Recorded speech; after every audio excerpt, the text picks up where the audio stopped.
हाँ, तो आइए मेरे प्यारे विद्वान साथियों, सभी का मैं आभार प्रकट करता हूँ। और आज मैं आपके सामने नया टॉपिक लेके आया हूँ, अलंकार। देखिए मेरे प्यारे विद्वान साथियों, आप जो वीडियो को लाइक और शेयर का सिलसिला जारी रखें, आपसे मैं यही कहता हूँ और यही उम्मीद करता हूँ। तो आज जो हमारा टॉपिक है वो अलंकार का है। अलंकार क्या होता है, अलंकार के कितने प्रकार हैं और अलंकार का शाब्दिक अर्थ क्या है, इस पर हम आज चर्चा करने वाले हैं। बहुत ही सुंदर टॉपिक है। इस टॉपिक को आपको समझना है और आप परीक्षा में ताकि अच्छे अंक प्राप्त कर सकें। तो चलिए हम बिना विलंब के हम अलंकार पर चर्चा करते हैं। तो अलंकार क्या है, सबसे पहली बात करें कि अलंकार क्या है। अगर मैं पूछूं कि अलंकार में कौन सी संधि है, आप कहेंगे गुरुजी अलंकार पढ़ा रहे हैं या संधि। लेकिन जो अलंकार शब्द है उसमें संधि है। अगर हम इसे तोड़ें तो ये बनेगा अलम धनकार। अलम का अर्थ है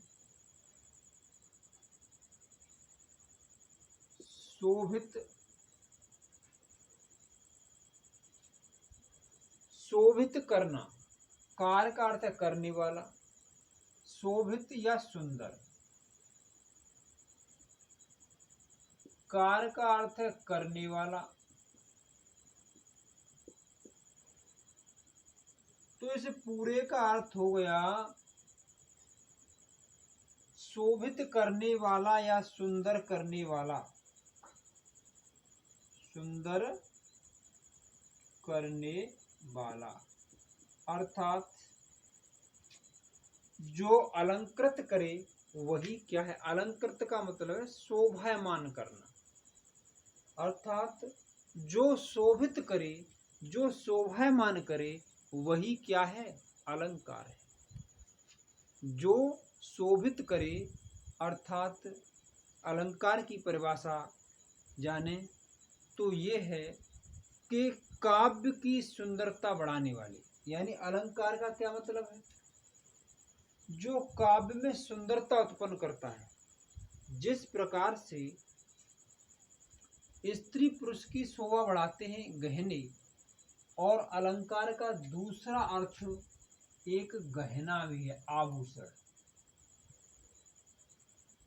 तो दो अर्थ हो गए, एक है सुंदर करने वाला, सुशोभित लगने वाला, दूसरा है आभूषण।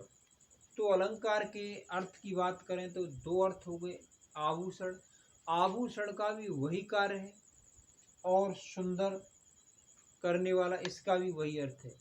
अर्थात जो शोभायमान करे, जो कविता को सुंदरता प्रदान करे वो क्या है, अलंकार है। अब बात करें कि अलंकार कितने प्रकार के होते हैं, तो इस पर हम बारीकी से चर्चा करते हैं। तो प्यारे विद्वान साथियों, हम आज आपको अलंकार की सैर कराते हैं कि अलंकार को कितने प्रकार से पढ़ना है। अलंकार से प्रश्न बनने वाले जो भी हैं उन प्रश्नों पर हम चर्चा करेंगे। सबसे पहला प्रश्न बनता है कि अलंकार कितने प्रकार का होता है। तो अलंकार के प्रकारों की बात करें तो ये देखो, अगर मुख्य रूप से पूछा जाए, मुख्य रूप से होता है दो प्रकार का। अगर ऐसा लिखा है कि मुख्य रूप से अलंकार कितना प्रकार का होता है, तो दो प्रकार का। लेकिन कुछ विद्वानों ने यानी इसके दो प्रकार बताए हैं, एक शब्द अलंकार, एक अर्थ अलंकार। जहाँ पर शब्द में चमत्कार होगा वह शब्द अलंकार होगा, जहाँ पर अर्थ में चमत्कार होगा वह अर्थ अलंकार हो गया। लेकिन कुछ विद्वानों ने क्या किया है कि जहाँ पर शब्द और अर्थ दोनों में चमत्कार हो तो क्या करें, तो उसके लिए एक नया नाम दे दिया है उभयालंकार। तो इसके अलंकार के मुख्य रूप से दो प्रकार का, और कुल अलंकार कितने प्रकार का होता है। जैसे अगर मुख्य रूप से पूछा जाए तो दो प्रकार हैं। कुल कितने, कुल भेद कहें या प्रकार, कुल प्रकार पूछा जाए कुल कितने प्रकार का होता है, तो ये तीन प्रकार का होता है। तीन प्रकार का होता है, यानी मुख्य रूप से दो प्रकार का होता है, और वैसे ये कुल पूछा जाए कुल कितने प्रकार के अलंकार होते हैं, तो तीन प्रकार के अलंकार होते हैं। उस पर हम चर्चा करने वाले हैं। देखिए, क्योंकि कुछ विद्वानों ने उभयालंकार को जो तीसरा नाम दिया है, शब्द अर्थ दोनों में चमत्कार उत्पन्न होता है, वहां पर एक नया नाम दे दिया है उभयालंकार। और कुछ विद्वानों ने तो इसे चौथा नाम भी दे दिया है पाश्चात अलंकार, एक नया नाम दे दिया। तो इस प्रकार से मुख्य रूप से तो हम दो प्रकार का जानेंगे, लेकिन कुल अलंकार कितने प्रकार का होता है, कुल कितने प्रकार का होता है, कुल तीन प्रकार का होता है। तो उस तीन प्रकार पर हम चर्चा करेंगे, अलंकार के प्रकारों पर। तो देखिए, यहाँ पर अलंकार लिखा हुआ है। अब यहाँ हम चर्चा करते हैं कि ये कुल अलंकार के कुल प्रकारों की हम चर्चा करेंगे। कुल प्रकार, कुल कितने प्रकार हैं। तो पहला प्रकार है शब्द अलंकार, शब्दालंकार। दूसरा है अर्थालंकार, अर्थालंकार। और तीसरा है उभयालंकार। अच्छा, शब्दालंकार में कौन सी संधि है, अगर संधि की बात करें, शब्द प्रस अलंकार बराबर शब्द अलंकार, स्वर संधि है, दीर्घ संधि है। अच्छा, अलंकार में संधि की बात करें तो यहाँ पर व्यंजन संधि है, व्यंजन संधि है। अलम धनकार संधि होगी इसकी, अलम धनकार। ठीक है, अलंकार में पूछे कि कौन सी संधि है, तो व्यंजन संधि है, अलम धनकार है। और अलंकार के भेदों की बात करें तो तीन भेद हैं, शब्दालंकार, अर्थालंकार और उभयालंकार। अब बात करते हैं शब्दालंकार की, कि शब्दालंकार क्या होता है। जब शब्द के माध्यम से काव्य में सुंदरता आती है, कविता की शोभा तो ये सभी बढ़ाते ही हैं, लेकिन जब शब्द में चमत्कार उत्पन्न होता है तो वहां पर शब्दालंकार होता है।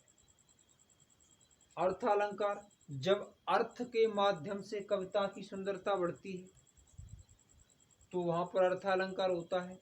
जब शब्द और अर्थ दोनों के माध्यम से कविता या काव्य की सुंदरता बढ़ती है तो वहां पर उभयालंकार होता है। अब हम शब्दालंकार के भेदों की बात करने जा रहे हैं कि शब्दालंकार के कितने भेद हैं। अब शब्दालंकार के भी अपने आप में मुख्य रूप से पूछा जाए तो इसके 5 भेद हैं। शब्दालंकार के भेद, नंबर 1 अनुप्रास, अनुप्रास अलंकार।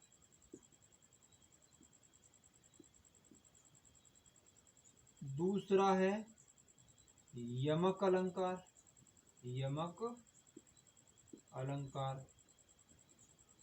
तीसरा है श्लेष, श्लेष अलंकार।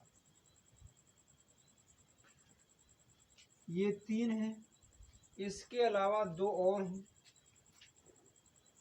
चौथा है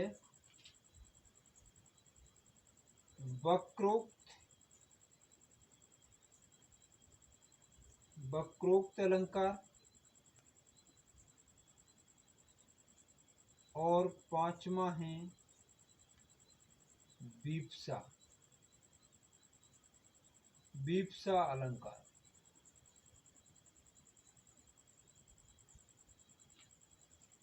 तो 5 भेद हो गए। कुछ किताबों में इसके 2 और भेद हैं, एक पुनरुक्त प्रकाश है और एक और है।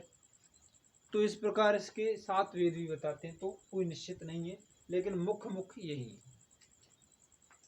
कि शब्द अलंकार के भेदों की बात करें तो 5 भेद हैं मुख्य रूप से, जो आपके सामने प्रस्तुत है।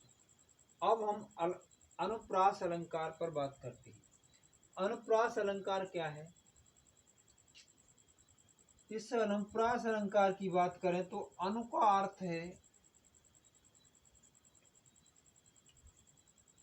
अर्थ है, जैसे किसी वर्ण का जो बार बार आना, किसी वर्ण का बार बार आ जाना, पंक्ति में, किसी पंक्ति में बार बार आ जाए तो वहां पर क्या होता है? अनुप्रास अलंकार।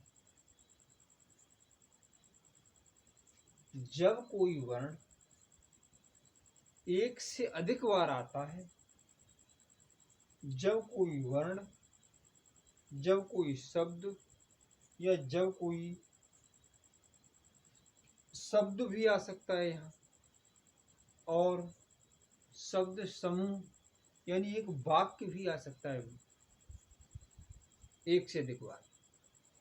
जब कोई शब्द, जब कोई वर्ण या शब्द या वाक्य, यानी एक तरह का शब्दों का जो समूह है, वाक्य, वो एक से अधिक बार आ जाए तो वहां पर अनुप्रास अलंकार होता है।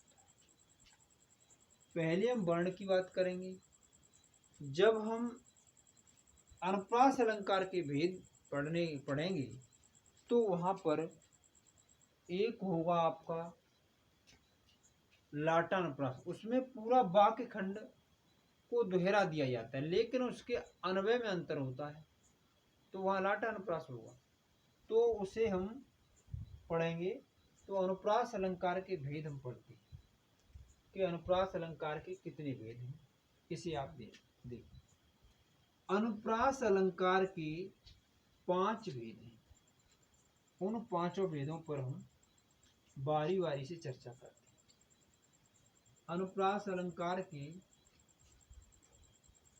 अलंकार की बात करें, इसके 5 भेद हैं। उन 5 भेदों पर हम बारी बारी से चर्चा करते हैं। अनुप्रास अलंकार के 5 भेद हैं, ठीक है। तो पहला भेद है अनुप्रास अलंकार का, नंबर 1 है छेका अनुप्रास। छेका अनुप्रास। अब यहां ध्यान देने योग्य बात यह है, जब किसी वर्ण की आवृत्ति, या ऐसे कहिए जब कोई वर्ण रूप और क्रम के अनुसार, यानी क्रम के अनुसार 2 बार आए या एक से अधिक बार आए, जब कोई वर्ण क्रम के अनुसार 2 बार आए तो वहां पर क्या होता है? छेकानुप्रास होता है। उसे छेकानुप्रास कहते हैं। जैसे 2 बार आई, कह सकते हैं आप 2 बार में,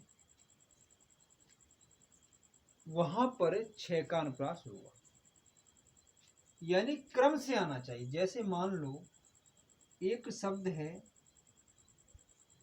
सर और सर, मैंने इस सर को 2 बार लिखा, तो यहाँ पर छेकानुप्रास है, लेकिन मैंने जैसे ही इसको सर और रस इनका क्रम पलट दिया, जब क्रम पलट देंगे तो ये सर सर की आवृत्ति हो रही है, 2 बार है, लेकिन यहाँ वर्ण तो वही है लेकिन इसमें क्रम बदल दिया गया, तो यहाँ छेकानुप्रास नहीं होगा।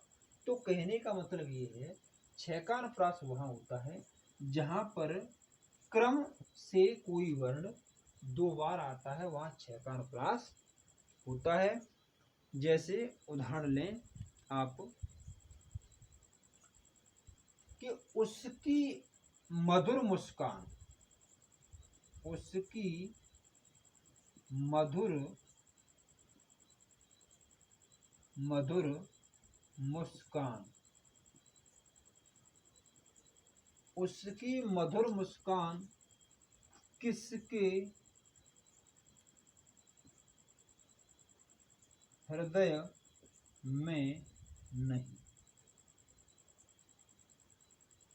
उसकी मधुर मुस्कान किसके हृदय में नहीं, उसकी मधुर मुस्कान किसके हृदय तल में नहीं बसी।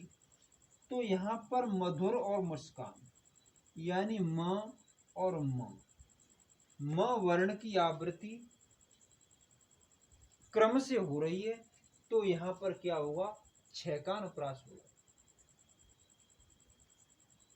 यही बताया है कि छेकानुप्रास में क्रम से यानी वर्ण की आवृत्ति होती है, वहाँ छेकानुप्रास होता है। और जैसे अगला उदाहरण लें, जैसे आप जो मेरे मीत न होते, आप जो मेरे मीत न होते, म और म की आवृत्ति हो रही है। आप जो मेरे मीत न होते, होठों पे तेरे गीत न होते, तो यहाँ पर म वर्ण की आवृत्ति हो रही है। इसमें केवल व्यंजन पर ध्यान दिया जाएगा, स्वर चाहे मिले या न मिले लेकिन व्यंजन मिलना चाहिए। म व्यंजन मिल रहा है, म व्यंजन मिल रहा है। अब स्वर की मात्रा इस पे एक ही है, इस पे एक ही, इससे कोई लेना देना नहीं है, हमें व्यंजन पर ध्यान देना है। तो ये क्या है, छेकानुप्रास। अब दूसरा अलंकार है आपका, छेकानुप्रास के बाद आता है वृत्त्यानुप्रास। अब वृत्त्यानुप्रास किसे कहते हैं, जिस प्रकार छेकानुप्रास में किसी वर्ण की आवृत्ति हो रही थी 2 बार, कोई वर्ण 2 बार आ रहा था, ऐसे ही वृत्त्यानुप्रास में किसी वर्ण की आवृत्ति 2 से अधिक बार यानी कई बार होगी। दूसरा है अनुप्रास पढ़ रहे हैं, अनुप्रास, अनुप्रास का ये दूसरा है वृत्त्यानुप्रास। वृत्त्यानुप्रास, वृत्त्यानुप्रास कहाँ होता है, वृत्त्यानुप्रास वहाँ होता है जहाँ पर किसी वर्ण की आवृत्ति 2 से अधिक बार हो यानी अनेक बार हो। जैसे किसी वर्ण की आवृत्ति अनेक बार हो, जैसे तरन, तनुजा, तट, तरन, तनुजा, तट, तमाल, तरवर, बहु, छाई। तरन, तनुजा, तट, तमाल, तरवर, बहु, छाई। तो यहाँ पर आप देखें त त त और त वर्ण की आवृत्ति 5 बार हो रही है, त वर्ण 5 बार आ रहा है, यानी कहने का मतलब यह है कोई वर्ण, एक वर्ण या एक से अधिक वर्ण कई बार आए तो वहां पर क्या होता है, वृत्त्यानुप्रास होता है।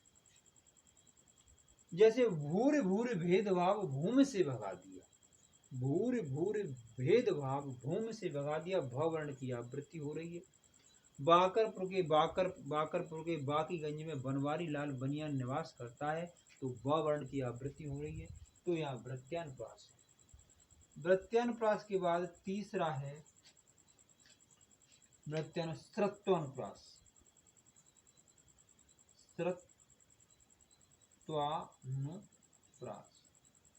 अब श्रुत्वानुप्रास कहाँ होता है? यानी श्रुत्वानुप्रास वहाँ होता है जहाँ पर किसी एक ही वर्ग की, यानी जिस प्रकार जब हमने वर्णमाला की चर्चा की थी, याद करिए उन दिनों को, उन हसीन पलों को जब हमने वर्णमाला की चर्चा की थी। वर्णमाला में बताया था कि उच्चारण स्थान, एक ही उच्चारण स्थान से निकलने वाले वर्णों की आवृत्ति होती है। अर्थात जैसे उच्चारण स्थान में बताया था मूर्धा, कंठ, नासिक, ये उच्चारण स्थान बताए थे।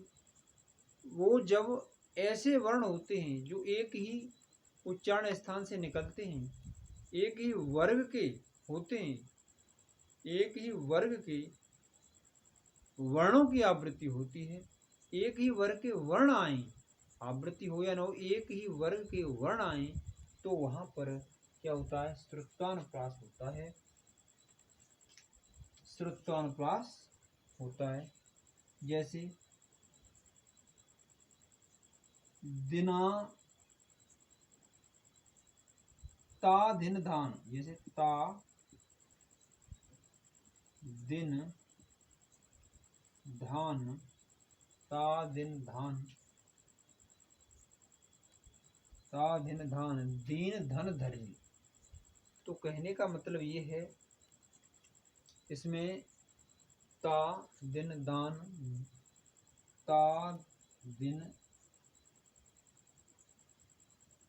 दान, दीन धन धरणी। तो ता है, दा है, दा है, दा है, ध ध, ता दिन धान दीन धन धरणी। तो ये क्या है? एक ही वर्ग के वर्णों की आवृत्ति हो रही है। तो ये क्या है? श्रुत्वानुप्रास है। अर्थात श्रुत्वानुप्रास वहां होता है जहां पर किसी एक ही वर्ग के वर्णों को लिखा जाता है, एक ही वर्ग के वर्ण आते हैं जिस पंक्ति में, वहां पर श्रुत्वानुप्रास होता है। श्रुत्वा के बाद आता है अब आपका लाटानुप्रास। चौथा जो है लाटा। लाट का अर्थ होता है समूह। लाट का अर्थ होता है समूह। जब किसी वाक्य खंड की आवृत्ति शब्दों के समूह की। चौथा है लाटानुप्रास। लाटानुप्रास वहां होता है जहां पर किसी वाक्य खंड की या शब्दों के समूह की, पूरे वाक्य खंड की आवृत्ति हो, यानी दोहराया जाए, तो वहां पर क्या होता है? लाटानुप्रास होता है। जैसे यानी पूरा वाक्य खंड दोहरा दिया जाता है, पूरे वाक्य खंड की आवृत्ति होती है। जैसे पूत सपूत, पूत सपूत कु क्यों धन संचय। पूत सपूत को क्यों धन संचय, और पूत कपूत को क्यों धन संचय। तो इसमें, इस पंक्ति में क्या है? उसको दोहराया गया है, लेकिन इसका जो अन्वय है, अन्वय में अंतर है। पहली लाइन का अर्थ है कि पूत सपूत क्यों धन संचय, यानी सपूत पुत्र है तो धन संचने की आवश्यकता नहीं। दूसरी का भी यही है कि पूत सपूत को, पूत कपूत क्यों धन संचय, कि पूत कपूत है तो उसके लिए धन की संचयने की आवश्यकता नहीं। तो दोनों ही स्थिति में धन संचय की आवश्यकता नहीं। लेकिन जब पहली लाइन का अन्वय करेंगे तो उसका कुछ अर्थ अलग है, दूसरी का अर्थ अलग है। तो इस प्रकार यानी लाटानुप्रास वहाँ होता है जहाँ पर किसी एक ही वाक्य खंड को दोहरा दिया जाता है, लेकिन इसका अन्वय जो होता है उसमें अंतर रहता है, यानी समझ में फर्क रहता है। तो कहने का मतलब ये है कि यहाँ क्या है, लाटानुप्रास है। अब पांचवा है आपका अंत्यानुप्रास। अंत्यानुप्रास कहाँ कहाँ होता है? अंत्यानुप्रास वहाँ होता है जहाँ पर अंत्यानुप्रास पांचवा है, अनुप्रास का अंतिम भेद है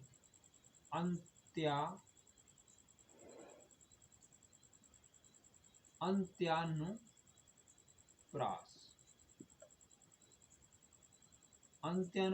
अंत्यानुप्रास वहाँ होता है जहाँ पर जिस पंक्ति में या जिस ऐसे कहिए जिस छंद में अंतिम लाइन में तुक मिलती हो, किसी पंक्ति में जैसे पहली पंक्ति और दूसरी पंक्ति, मान लो किसी दोहे में या चौपाई में जो अंत में तुक मिलती हो, अंतिम पंक्ति में पंक्ति के दोनों यानी पहली पंक्ति के अंत में और दूसरी पंक्ति के अंत में एक जैसी ध्वनि मिलती हो, एक जैसे वर्णों की आवृत्ति होती हो, एक जैसे वर्ण आए हों, तो वहाँ पर क्या होता है, अंत्यानुप्रास होता है। जैसे रघुपति राघव राजा राम, ठीक, रघुपति राघव राजा राम, पतित पावन सीता राम। तो यहाँ पर राम और यहाँ पर राम, अंत में तुक मिल रही है, अंत में एक जैसे शब्द आ रहे हैं, तो वहाँ पर अंत्यानुप्रास होता है। अगला उदाहरण देखें जैसे अंत्यानुप्रास का, लगा दी किसने आकर आग, कहता तू संशय के नाग। लगा दी किसने आकर आग, पहले में अंत में आ रही है आग और दूसरी पंक्ति में आ रही है नाग, तो ये एक जैसी ध्वनि आ रही है, ग और ग मिल रहे हैं। तो अंत में लास्ट की पंक्ति में एक जैसी वर्ण मिले तो वहाँ पर क्या होता है, अंत्यानुप्रास होता है। तो प्रिय मित्रों, आज हम अलंकार की परिभाषा जाने और हम अलंकार के भेद जाने कि अलंकार कितने प्रकार के होते हैं, और अलंकार के भेदों में पहले हमने शब्दालंकार की चर्चा की, और शब्दालंकार में शब्दालंकार कितने प्रकार के होते हैं उस पर वार्ता की। शब्दालंकार में 5 प्रकार, और 5 प्रकार में जो पहला प्रकार आया आपका अनुप्रास अलंकार, उस पर चर्चा की। अनुप्रास अलंकार में भी 5 प्रकार के अलंकार होते हैं, इसे हमने बहुत ही विस्तार से आपके सामने पेश किया है। तो ये 5 प्रकार के हैं, उन पर हम चर्चा कर चुके हैं। 5 प्रकारों में कौन कौन से हैं? छेकानुप्रास, वृत्त्यानुप्रास, श्रुत्वानुप्रास, लाटानुप्रास और अंत्यानुप्रास। इस प्रकार हमने 5 अलंकारों को विस्तार पूर्वक आपके सामने पेश किया है। तो आज के लिए मैं यहीं पर क्लास को विराम देता हूं, और कल जो लेक्चर 2 होगा उसमें हम अलंकारों के अगले अलंकार जो हैं शेष अलंकारों की चर्चा करेंगे। अनुप्रास के बाद यमक है, श्लेष है, वक्रोत्वीप्सा, और उसके बाद अर्थालंकार। अलंकार का जो टॉपिक है वो अपने आप में बड़ा है, तो इसीलिए इसे हम 3 एपिसोड में लेकर आएंगे। पहला आज हम लेक्चर करा चुके हैं, कल दूसरा होगा, और तीसरे लेक्चर में अलंकार को पूर्ण करेंगे। तो थैंक्स मित्रों, आज के लिए इतना ही काफ़ी है। थैंक्स।